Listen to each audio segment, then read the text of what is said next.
अब स्कूल जाने वाली लड़कियों पर हमले तेज हो रहे हैं। पिछले स्कूली छात्राओं को जहर देने का मामला सामने आया था और अब लड़कियों के स्कूल में जहरीली गैस के हमले की खबर सामने आई है। एक साथ करीब 10 स्कूलों पर इस तरह का हमला किया गया, जिसके बाद 100 से ज्यादा छात्राओं को अस्पताल में भर्ती करना पड़ा। बच्चियों को सांस लेने में तकलीफ होने लगी। अचानक बच्चियों का दम घुटने लगा। किसी को कुछ समझ नहीं आया और हर तरफ अफरा तफरी का माहौल बनता दिखने लगा। एक साथ कई स्कूलों पर इस तरह से जहरीली गैस का हमला चौंकाने वाला है। ऐसा लगने लगा जैसे कोई कट्टरपंथी संगठन जानबूझकर लड़कियों को पढ़ने से रोकना चाहता है, उनके दिल में डर पैदा करना चाहता है। पता चला कि किसी ने स्कूलों में जहरीली गैस का स्प्रे छिड़क दिया और कई स्कूलों में यह हमला एक साथ किया गया।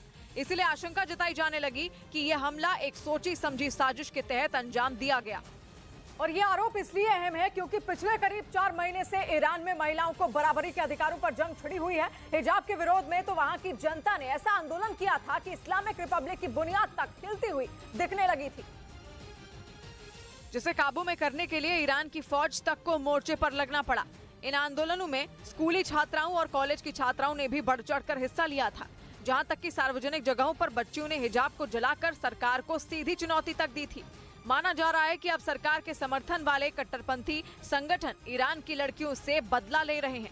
वो लड़कियों को पढ़ने से रोकना चाहते हैं ताकि वो इस लायक ही ना बन सके कि कभी सरकारी नीतियों के विरोध में खड़ी हो पाएं। सबसे हैरानी की बात ये कि जहरीली गैस का स्प्रे करने वाले हो या लड़कियों को जहर देने वाले हो, अब तक उनकी पहचान नहीं हो पाई है।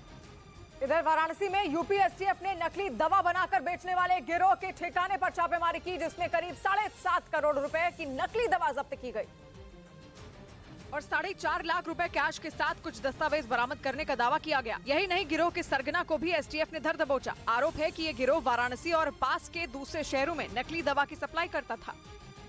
इस बीच यूपी के सीएम योगी की सख्ती के बीच प्रयागराज में अतीक अहमद के करीबियों के ठिकानों पर बुलडोजर चलने का सिलसिला जारी रहा। एक दिन पहले प्रयागराज में अतीक के उस करीबी का घर गिराया गया था जहां पर उसकी पत्नी के रहने की खबर मिली थी, जिसके अगले दिन प्रयागराज में अतीक के एक और करीबी के घर पर बुलडोजर चला और देखते ही देखते एक आलीशान मकान खंडहर में बदल गया।